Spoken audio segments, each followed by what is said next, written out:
ओम शांति। बाप दादा मधुबन। आज की मधुर मुरली 8/6/2024। मीठे बच्चे, याद से विकर्म विनाश होते हैं, ट्रांस से नहीं। ट्रांस तो पाई पैसे का खेल है, इसलिए ट्रांस में जाने की आस नहीं रखो।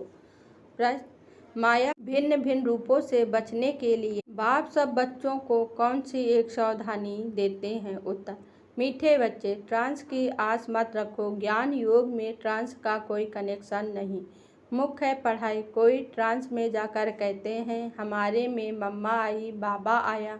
ये सब सोच माया के संकल्प हैं, इनमें बहुत सावधान रहना। माया कई बच्चों में प्रवेश कर उल्टा कार्य करा देती है, इसलिए ट्रांस की आस नहीं रखनी है। ओम शांति।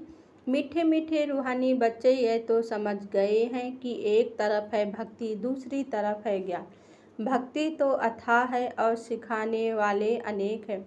शास्त्र भी सिखाते हैं, मनुष्य भी सीखते हैं। यहाँ ना कोई शास्त्र है ना मनुष्य, यहाँ सिखाने वाला एक ही रूहानी बाप है जो आत्माओं को समझाते हैं।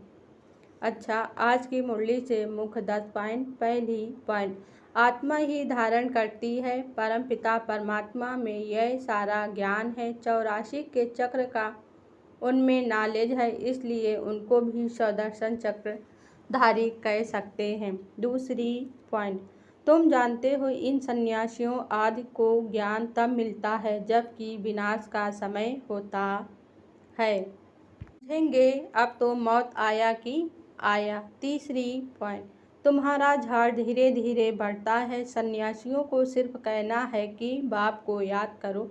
यह भी बाप ने समझाया है कि तुमको आंखें बंद करनी है। आंखें बंद होगी तो बाप को कैसे देखेंगे? हम आत्मा हैं, परमपिता परमात्मा के सामने बैठे हैं। चौथी पॉइंट, सूझ बतन में क्या होता है यह सिर्फ जानना होता है, बाकी ट्रांस आदि कुछ भी नहीं। महत्व नहीं देना है कोई को ट्रांस दिखलाना, यह भी बचपन है। बाप सबको सावधान करते हैं, ट्रांस में मत जाओ, इसमें भी कई बार माया प्रवेश हो जाती। पांचवी पॉइंट, यह पढ़ाई है कल्प कल्प। बाप आकर तुमको पढ़ाते हैं। अभी है संगम युग, तुमको ट्रांसफर होना है। ड्रामा के प्लान अनुसार तुम पाठ बजा रहे हो, पाठ की महिमा है। छठवीं पॉइंट, बाप कहते हैं याद की यात्रा भूलो मत, कम से कम 8 घंटा तो जरूर याद करो। शरीर निर्वाह के लिए कर्म भी करना है। सातवीं पॉइंट, अभी तुम्हारी बुद्धि में है हम आत्मा हैं, बाप भी आत्मा है। इस समय तुम आत्माओं को परमपिता पढ़ाते हैं, इसलिए गायन है आत्मा परमात्मा अलग रहे बहुकाल।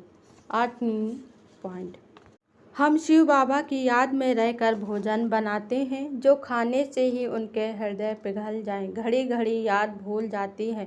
बाबा कहते हैं भूलना भी ड्रामा में नूद है। नौवीं पॉइंट, पुरुषार्थ सबको करना है, कोई तो कुछ पुरुषार्थ नहीं करते, इसलिए महारथी घोड़े सवार प्यादे कहा जाता है।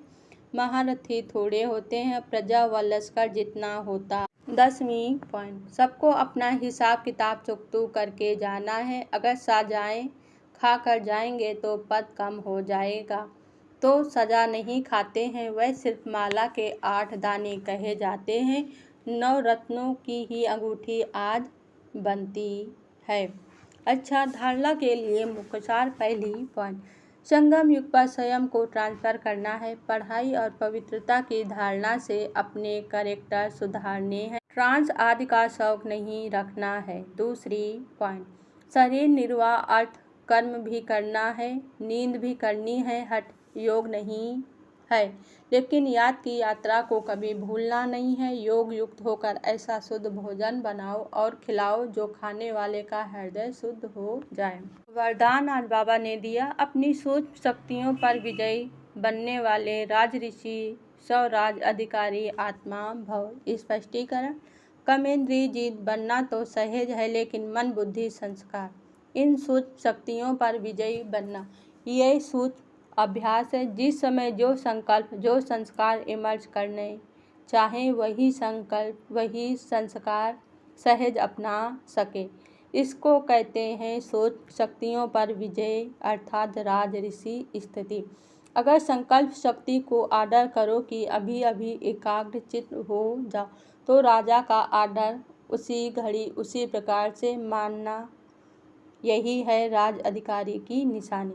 इसी अभ्यास से अंतिम पेपर में पास होंगे। स्लोगन आज बाबा ने दिया, सेवाओं से जो दुआएं मिलती हैं यह सबसे बड़ी देन है। ओम शांति।